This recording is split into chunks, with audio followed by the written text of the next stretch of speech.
اعوذ باللہ من الشیطان اللعین الرجیم بسم اللہ الرحمن الرحیم الحمدللہ رب العالمین والصلاة والسلام علی خاتم الانبیاء والمرسلین سیدنا شفیعنا ابوالقاسم محمد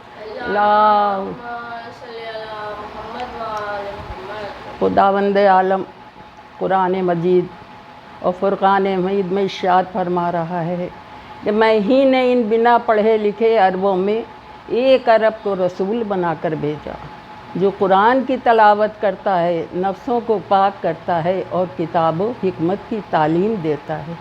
لیکن یہ خدا کا بھیجا ہوا نبی بڑی خاموش زندگی گزار رہا ہے، اتنی خاموش، اور خدا کا اعلان بھی ہے کہ اب اس کے بعد مجھے نبی بھیجنے کی ضرورت باقی بھی نہ رہے گی، اور تیرا نبی معبود اتنا خاموش ہے، 1 سال نہیں، 2 سال نہیں، بلکہ اپنی 40 سالہ زندگی خاموشی سے گزارے دے رہا ہے۔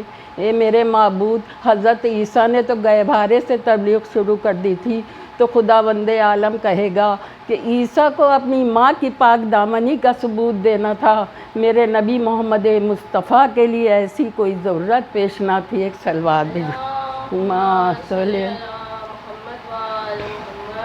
رسول اسلام نے جب تبلیغ شروع کی تو عرب سے کی، یہ میرے معبود، کیا تیرا رسول عربی تھا اس لیے تم نے عرب کا انتخاب کیا؟ تو خداوند عالم کہے گا کہ میرا رسول عربی تھا اس لیے عرب کا انتخاب نہ کیا، بلکہ عرب کا انتخاب تو میں نے اس لیے کیا کہ عرب سب سے زیادہ جاہل ملک تھا، عرب میں حیوانیت چھائی ہوئی تھی، عرب میں حیوانیت کی سیاہ آندھیاں چل رہی تھیں، اور میرا نبی محمد مصطفیٰ اس سیاہ آندھیوں کو بھی روک سکتا تھا، اس جہالت کے پردوں کو ہٹا سکتا تھا۔ اور اسی طریقے سے رسول اسلام نے جب اپنا دین پھیلایا، اسلام پھیلایا، تو کس طرح پھیلایا؟ کوئی چھری پر، جادو کی نوک پر نہیں پھیلایا، کوئی تلوار کی نوک پر نہیں پھیلایا، کوئی جادو سے نہیں پھیلایا، بلکہ سمجھا کے پھیلایا۔ عربوں کے پاس گئے، ان کو سمجھایا۔ جو عرب اپنی بیٹی کا گلا گھونٹ دیتا تھا اور زندہ گاڑ دیتا تھا، وہی عرب کو رسول نے سمجھایا کہ دیکھو بیٹی خدا کی دیوی نے بہت بڑی رحمت ہوتی ہے، تمہارے گھر میں بیٹی آئے گی تو رحمتیں نازل ہوں گی، رسول اللہ نے سمجھایا۔ وہی عربی جو اپنی بیٹی کو گردن دبا کر کے گاڑ دیتا تھا، وہی عربی دوسروں کی بھی بیٹی دیکھنے لگا تو دست شفقت پھرنے لگا۔ ایک سلوات بھیجی۔ رسول اللہ نے سمجھایا، وہ عربی اگر ایک بھائی کے گھر سے کوزہ پانی کا پی لیتا تھا تو دوسرا بھائی اس کا اتنا خون پینے کے لیے تیار ہوتا تھا۔ رسول اسلام نے سمجھایا کہ دیکھو پیاسے کو پانی پلاؤ گے تو حوض کوثر سے سیراب ہوگے، اس وقت تمہاری زبانیں باہر نکلی ہوں گی، کوئی پانی دینے والا نہ ہوگا، اس وقت جو پانی پلاؤ گے وہ تمہارے کام آئے گا۔ رسول اللہ نے اس طرح سے سمجھایا، یہاں تک کہ رسول اللہ نے بڑی زحمتیں اور بڑے مصائب اٹھائے۔ جب آپ راہ چلتے تھے، آپ کی راہ میں کانٹے بچھائے جاتے تھے، بچے جھولیوں میں پتھر لے کے کھڑے ہوتے تھے کہ کب خدا کا رسول ادھر سے گزرے اور ان کے سر پہ کوڑا ڈالوں، پتھر ڈالوں، کانٹے بچھائے جاتے تھے۔ لیکن رسول اسلام وہ زخم کھاتے رہے، دین پھیلاتے رہے، اسلام پھیلاتے رہے، یہاں تک کہ ایک عورت اتنی سخت دل دشمن تھی کہ کب خدا کا رسول ادھر سے گزرے اور میں اس کے سر پہ کوڑا ڈالوں۔ وہ کیا کرتی تھی؟ محلے بھر کا کوڑا اکٹھا کرتی تھی، مکان کی چھت پر بیٹھ جاتی تھی کہ کب رسول ادھر سے گزریں گے، ان کے سر پہ کوڑا ڈالوں گی۔ سر اقدس پہ آ کے کوڑا پڑتا رہا اور رسول اسلام خاموشی سے گردن جھکا کے نکلتے رہے۔ میں کہتی ہوں یا رسول اللہ، آپ کو کوئی دوسرا راستہ نظر نہیں آیا؟ آپ اس راستے کو ترک کر دیتے اور دوسرا راستہ اختیار کر لیتے تو رسول جواب دیں گے کہ تو کیا سمجھ سکتی ہے، اگر میں کوئی دوسرا راستہ اختیار کر لیتا تو خدا کی خدائی میں ٹھیس لگتی، نبی کی نبوت میں رکھنا پیدا ہو جاتا، اور معاذ اللہ خدا کا یہ دعویٰ بھی جھوٹا ہو جاتا کہ اب میں زمین پر ایسا نبی بھیج رہا ہوں کہ جس کے بعد مجھے نبی بھیجنے کی ضرورت باقی نہ رہے گی۔ پھر اس عورت کو سمجھانے کے لیے خدا کو کوئی دوسرے نبی کا انتخاب کرنا پڑ جاتا ہے۔ ایک سلوات بھیجی صلی اللہ۔ بہرحال رسول گزرتے رہے، ایک دن ایسا واقعہ پیش آیا کہ آگ کے سر پر کوڑا نہیں پڑا۔ جب آگ کے سر پہ کوڑا نہیں پڑا، آپ نے لوگوں سے پوچھا کہ وہ عورت کہاں ہے جو میرے سر پر کوڑا ڈالتی تھی؟ سب نے فرمایا کہ وہ بیمار ہے۔ آپ اس کے دروازے پر گئے، در زنجیر ہلائی، جب وہاں سے کوئی نکلا، پوچھا کون؟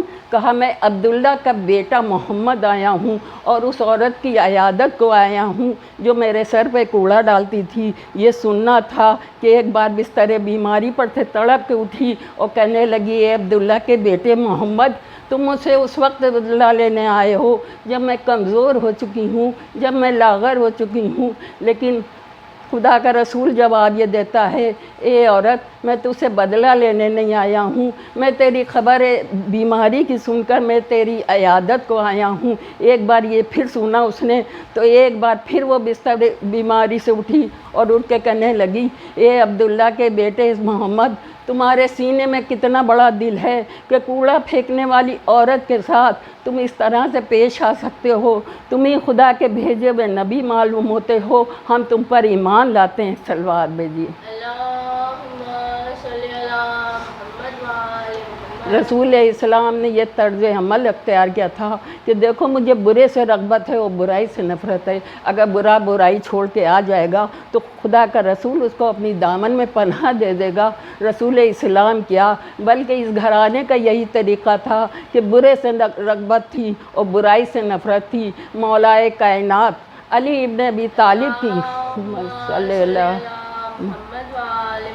مولائے کائنات علی ابن ابی طالب کی زندگی کا ایک چھوٹا سا واقعہ یاد آتا ہے کہ مولائے کائنات کوفے میں ہیں، ان کی حکومت کو بھی کئی سال ہو چکے ہیں۔ ابن ملجم آتا ہے، علی کے ہاتھوں پر بیعت کرتا ہے، علی اس کی بیعت لیتے ہیں، اور جب وہ جانے لگتا ہے تو علی ایک شعر پڑھتے ہیں جس کا خلاصہ یہ ہے کہ میں اس سے محبت کر رہا ہوں، میں اس سے رغبت کے ساتھ پیش آ رہا ہوں جو میرا قاتل ہے۔ لوگ کہتے ہیں کہ مولا جب آپ کو معلوم ہے کہ یہ آپ کا قاتل ہے تو اس کو قتل کیوں نہیں کر دیتے؟ تو مولائے کائنات جواب یہ دیتے ہیں، ابھی اس کی برائی اس سے ظاہر نہیں ہوئی ہے اور قصاص قبل از وقت جائز نہیں ہے۔ صلوات بھیجیے۔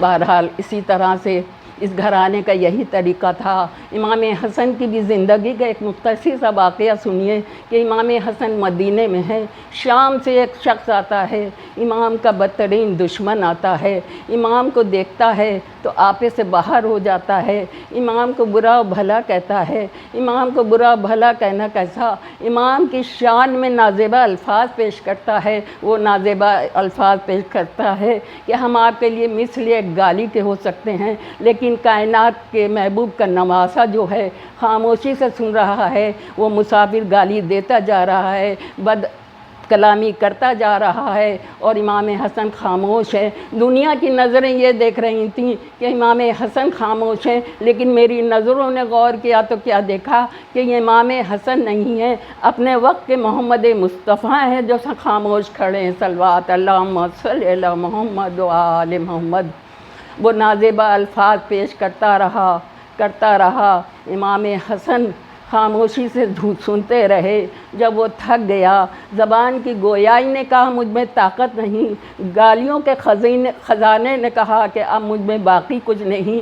وہ پسینے ہوا۔ جب وہ پسینے ہوا تو امام حسن آگے بڑھے، اے بھائی تو مسافر معلوم ہوتا ہے، اے بھائی تو حال پریشان معلوم ہوتا ہے، اے بھائی اگر تیرے پاس زیادہ راہ نہ ہو تو تیرے لیے زیادہ راہ فراہم کر دوں، اے بھائی تیرے پاس گھوڑا نہ ہو تو میں تیرے لیے گھوڑا فراہم کر دوں، اے بھائی تیرے پاس عیال نہ ہو تو میں تیرے لیے عیال فراہم کر دوں، اے بھائی اگرچہ تو عیالدار ہے تو تیرے لیے روزگار فراہم کر دوں۔ وہ کیا اپنے دماغ کو خرچ کر رہا تھا کہ امام میں حسن کو نازیبہ الفاظ پیش کر دیں، لیکن امام حسن اپنے ذہن کو خرچ کر رہے ہیں تو کس بات کے لیے کر رہے ہیں؟ کون سی ایسی بات میرے منہ سے نکل جائے جو میرے مہمان مسافر کے خاطر بن جائے؟ صلوات بے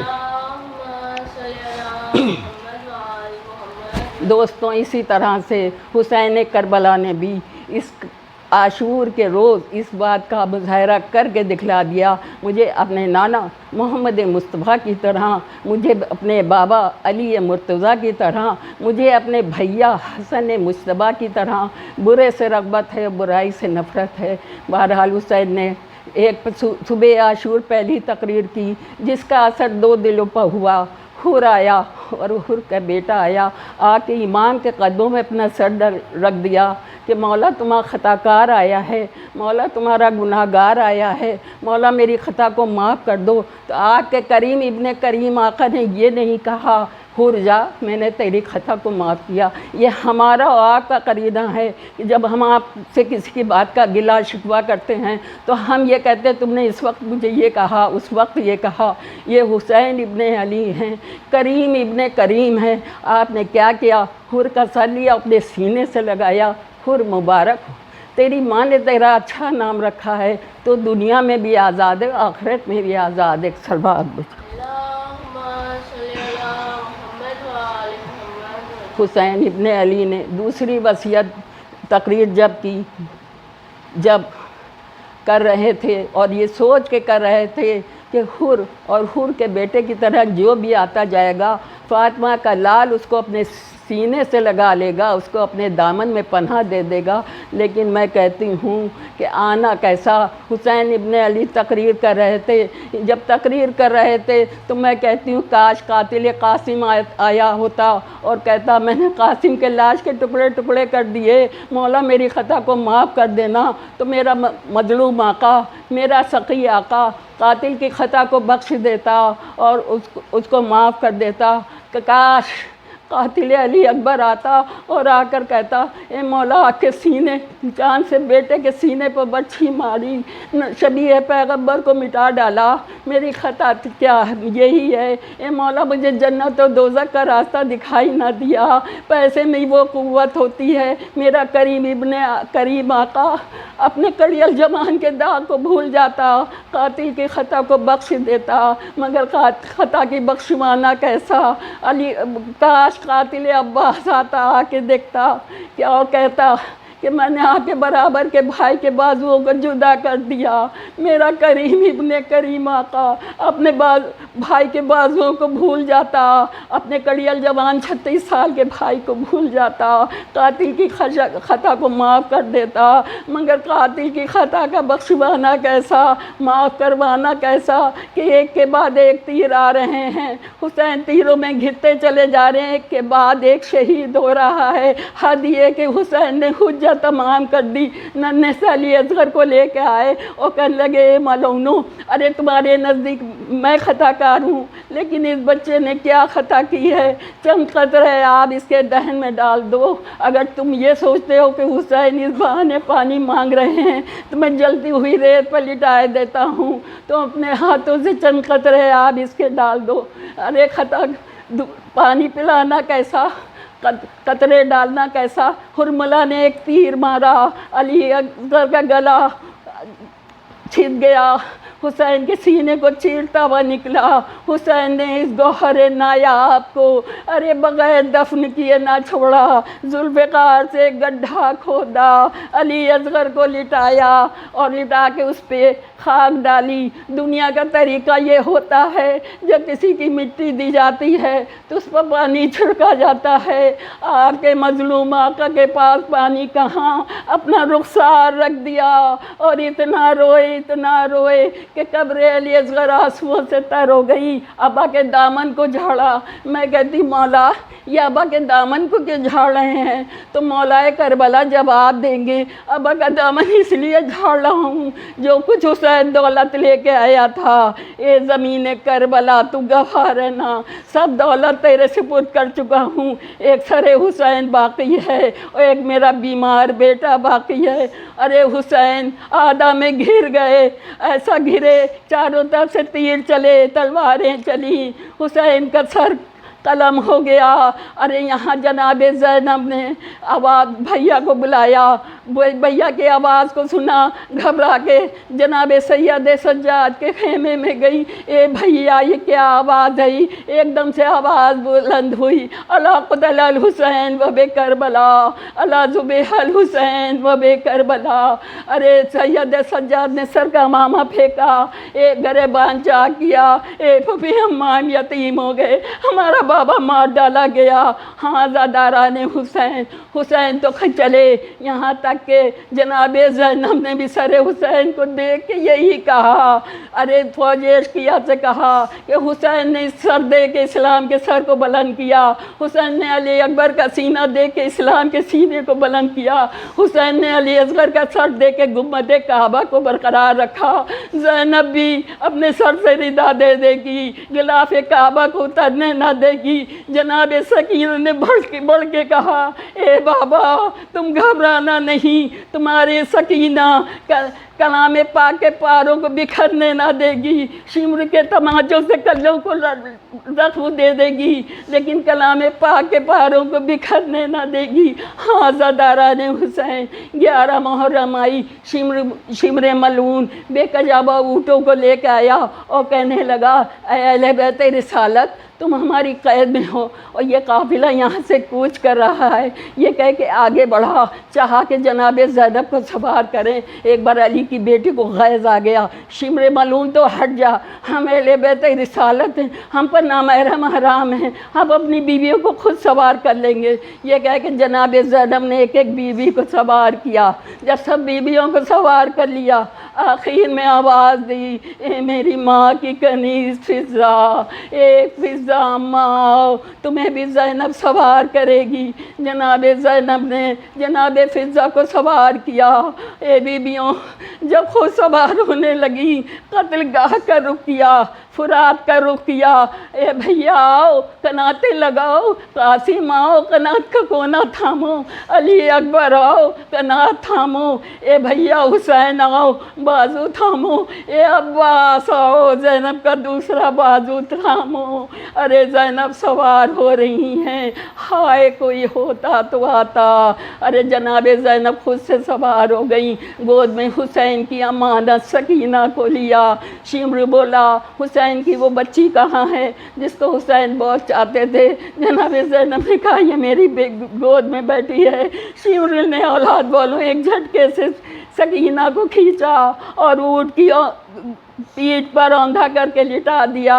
اونٹ اٹھنے لگا، بچی ڈرنے لگی، اے بابا مجھے بچا لو، اے امو مجھے آ کے بچا لو، اے بھیا علی اکبر آ کے بچا لو، اونٹ کی ہڈیاں میرے سینے کو زخمی کیے دے رہی ہیں۔ بہرحال یہ قافلہ چلا۔ دوستوں آج بیبیوں یہ بتانا ضروری کہ آج چیلم ہے، اور چیلم میں جب یہ لوگ قید خانے شام گئے ہیں، بیویاں قید خانے شام میں ایسا اندھیرا کہ دن کی دھوپ اور رات کی اوس آتی تھی، اور رات میں ایسا اندھیرا ہوتا تھا، ایسی گرمی شدت کی۔ ہاں بیویوں قید خانے شام میں گئیں بیویاں، اور جانے کے بعد کیا ہوا وہ بھی ایک منظر نظر آیا کہ رباب نے اپنی 4 سال بچی کو کھو دیا۔ جناب سکینہ شہید ہو گئیں، مر گئیں۔ جناب زینب نے ماتم کیا، جناب ام کلثوم نے ماتم کیا۔ سید سجاد نے 4 سال کی بہن کا لاشا اٹھایا۔ ہاں بیبیوں جب دیکھا کہ بغاوت شروع ہو گئی. ارے یزید کی بیوی حسین کی چاہنے والی تھی، بہت زیادہ آل محمد کو چاہتی تھی. اس کو پتہ چلا کہ یہ کوئی قیدی نہیں ہے، یہ کوئی بادشاہوں کی جنگ نہیں ہے، یہ کوئی بادشاہ قید نہیں ہے، بلکہ رسول کا نواسہ قیدی ہے، آل رسول قیدی ہیں. اس نے بغاوت کرنا جب شروع کی تو یزید ڈرا کہ اب تو بغاوت پھیل جائے گی. اس ڈر میں سید سجاد کو بلایا، کہا میں آپ کو رہا کرتا ہوں، آپ جی چاہے یہاں رہیے، جی چاہے کربلا جائیے، چاہے مدینے جائیے. یہ کہہ کے ہاتھوں کی ہتھکڑیاں ہٹائیں، پاؤں کی بیڑیاں کاٹیں، گلے کے طوق کو کاٹا، سید سجاد کو رہا کیا. رہا کرنے کے بعد سید سجاد سے کہا کہ چاہے جہاں رہیے. سید سجاد نے کہا کہ میں بغیر پھوپھی کی اجازت کے کچھ نہیں کہہ سکتا. ارے جناب زینب وہ ہستی ہیں کہ امام کی مشورہ کار بن گئیں زینب. ہاں عزاداروں، جناب سید سجاد آئے. جناب زینب نے بھیا یہ کیا حال ہے، اب کون سا نتیجہ نکالنے جا رہا ہے یزید؟ یہ کہہ کہ جناب سید سجاد نے کہا پھوپھی اماں ہم کو رہا کر دیا ہے، اب بتائیے آپ یہاں رہیں گی، مدینے جائیں گی یا کربلا چلیں گی؟ کہا نہیں، نہ ہم مدینے جائیں گے نہ ہم کربلا جائیں گے، ہم کہیں نہیں جائیں گے. جا کے یزید سے کہہ دو ہمارے لیے ایک مکان خالی کرا دے. ہم نے اپنے وارثوں کا پرسہ نہیں دیا، ہم پہلے اپنے وارثوں کا پرسہ دیں گے تب کہیں جائیں گے. بہرحال ایک مکان خالی کرایا گیا. اس میں جناب زینب سب قیدی گئے. جب قیدی گئے اور کہا کہ ہمارے تبرکات واپس کر دے، تبرکات آنے لگے. جناب سید سجاد کو، آپ کو معلوم ہے کہ پرسہ ہمیشہ وارث کو دیا جاتا ہے. ایک جلی ہوئی مسند تھی، اس کو بچھایا، سید سجاد کو بٹھایا، پرسہ دیا. اے بھیا اپنے بابا کا پرسہ لے لو. اے بھیا جناب ام کلثوم نے عباس کا پرسہ دیا، لیلا نے علی اکبر کا پرسہ دیا، ام فروا نے قاسم کا پرسہ دیا، رباب نے علی اصغر و سکینہ کا پرسہ دیا. ہاں جب پرسے ہو گئے تو کیا دیکھا وہاں یہ اس طرح کی مجلس برپا ہوئی بیبیوں، اور ایک دو سر ایسے تھے کہ جن کا اٹھانے والا کوئی نہیں تھا. شام کی عورتوں نے کہا کہ ان دونوں بچوں کی کیا ماں مر گئی ہے جو ان سر کا کوئی اٹھانے والا نہیں. جناب زینب نے کہا ایسا نہ کہو، ارے اس کی ماں میں زندہ ہوں، میں اپنے ماں جائے کا ماتم کروں کہ ان بچوں کا ماتم کروں؟ ارے میں نے تو اپنے بھائی پن بچوں کو قربان کر دیا، اور کبھی بھی دے کے صدقہ پاس نہیں لیا جاتا ہے، میں نے صدقہ کر دیا. یہ کہہ کے عزیزوں چاہے آج چیلوں کا دن ہے. ہاں بیبیوں، جناب زینب نے ایک کا پرسہ دیں تو دیں، ارے 72 کا پرسہ دینا ہے سید سجاد کو. اے بیبیوں جب یہ قافلہ مدینے پہنچا ہے، جب یہ قافلہ مدینے پہنچا ہے اور بشیر نے سنائیے کہ جو کربلا قافلہ گیا تھا وہ واپس آیا. اب سب نے پوچھا، جناب سغرا نے پوچھا کہ اس میں کوئی جوان ہوگا ایک جو علم لیے ہوگا، ایک میرا چچا ہوگا جو علم کا پکڑے ہوگا. یہ سننا تھا، کہا کوئی نہیں. اب جو دیکھا تو کیا دیکھتی ہیں، ایک بوڑھا ہے اور سب بیبیاں ہیں لٹی ہوئی. ہاں زاداران حسین. ارے جناب زینب کی اتنی ہمت نہیں تھی کہ مدینے میں جلدی سے چلی جائیں یا سغرا کے پاس چلی جائیں. آپ نے وہیں خیمہ لگوایا اور وہیں رہیں. جناب ام البنین کو پتہ چلا جو قافلہ کربلا گیا تھا وہ چیلوں کے بعد واپس آ گیا ہے. یہ کہ سننا تھا کہ جناب ام البنین نے چادر کو اڑا اور اس خیمے کے پاس آئی. دیکھا کہ خیمے کے پاس ایک بزرگ بڈھا، بال سفید، داڑھی سفید بیٹھا ہوا ہے. آپ کہتی ام البنین اے بڈھے تم ہٹ جاؤ، ہمارے رسول سے ملنا چاہتے ہیں. وہ نہیں ہٹے. پھر دوبارہ کہا اے بڈھے ارے تم کیوں نہیں ہٹتے ہو، ارے ہٹ جاؤ، ہمیں جناب زینب سے ملنا ہے، اپنی شہزادی سے ملنا ہے. پھر وہ نہیں ہٹے. جب تیسری بار کہا تم پہچانتے نہیں، ارے میں عباس کی ماں ہوں. یہ سننا تھا کہ جناب سید سجاد کے ہاتھ میں راشا طاری ہو گیا، کہا اے اماں، ارے آئیے آپ دادی، ارے آپ آئیے ملیے، یہ کہہ کے ہٹیں، ارے دادی آپ نے نہ پہچانا، ارے میں آپ کا پوتا سید سجاد ہوں۔ یہ سن کر وہ ہٹے، بیویوں میں کوہرام برپا ہو گیا۔ سب نے پوچھا، جناب ام البنین کہتی ہیں یہ بتلاؤ ارے حسین کیسے شہید ہو گئے، میرے آقا کیسے شہید ہو گئے کہ عباس نے وفاداری کا حق ادا نہیں کیا؟ کہا جناب زینب نے کہا ارے عباس کے بازو جدا ہو گئے، سر پہ گرز پڑا، عباس نے تو سب حق ادا کر لیا، عباس کے مرنے کے بعد ہی ہم بے ردا ہوئے ہیں، ہم اسیر بنائے گئے ہیں، کوفہ شام کی گلیوں میں پھرائے گئے ہیں، ہمیں تماشا بنا کے لوگ دیکھتے تھے، آگے آگے سر شہداء تھے، اس کے پیچھے سید سجاد تھے، ہاتھ میں ہتکڑیاں، پاؤں میں بیڑیاں، گلے میں طوق خارے دار پہنے ہوئے بیٹھے تھے، اور ایک ایک آدمی تماشا بنا کے ہم لوگوں کو دیکھتا تھا۔ ارے سکینہ کا تو وہ امتحان لیا یزید نے بھرے دربار میں، 700 کرسی نشی کے سامنے، ارے سکینہ نے وہ بھی امتحان دے دیا۔ اے اماں ہم کیا کریں، اے اماں ہم کس سے اپنی ردا سنائیں، انا للہ و انا الیہ راجعون۔ خدا کسی غم میں نہ رلائے سوائے غم حسین کے، بارالہ جس گھروں میں صفِ اعضا بچتی ہے وہ گھر آباد رہیں، جن کے جوان بیٹے نیک و صالح بنے، گودیاں آباد رہیں، ماتمدار پلتے رہیں، بڑھتے رہیں، اس وبا کو دنیا سے دور کر دے، شیعوں کو ہر بلا ہر آفت سے بچائے رکھنا، آمین۔